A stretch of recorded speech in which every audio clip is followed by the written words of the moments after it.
Nasir electronics mobile shoppe computer furniture e bike भांडी centre घेऊन आले डबल धमाका ऑफर।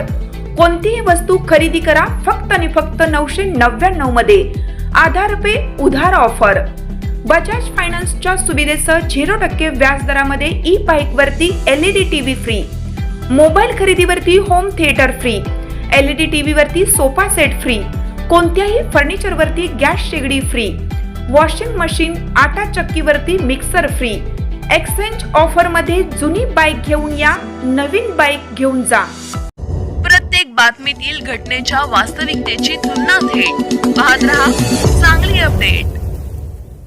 रविवार नंतर केव्हाही निवडणुकीची घोषणा, मनपा प्रशासनाकडून युद्धपातळीवर तयारी।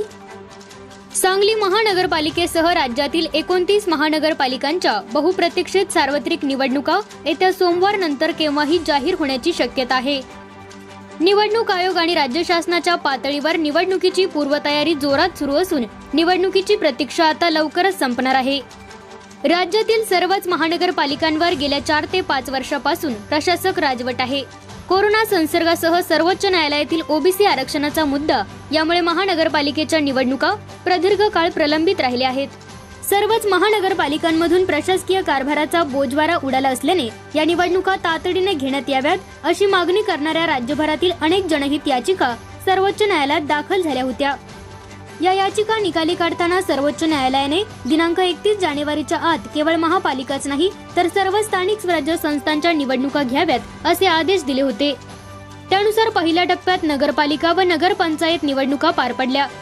आता महानगरपालिकांची निवडणूक आधी घ्यायची की जिल्हा परिषद पंचायत समितीची निवडणूक आधी घ्यायची यावर खलबते सुरू आहेत। एकंदरीत सर्व हालचाली पाहता महानगरपालिकांच्या निवडणुका आधी घेतल्या जातील असे संकेत मिळत आहे।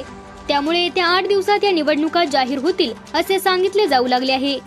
विधिमंडळाचे अधिवेशन दिनांक 14 डिसेंबर अखेर संपत आहे। अधिवेशन संपताच पुढील काही दिवसात या निवडणुकाची घोषणा होईल अशी चर्चा सुरू आहे। सर्वच पक्षांचे नेते पदाधिकारी या निवडणुकीच्या तयारीच्या कामात व्यस्त आहेत।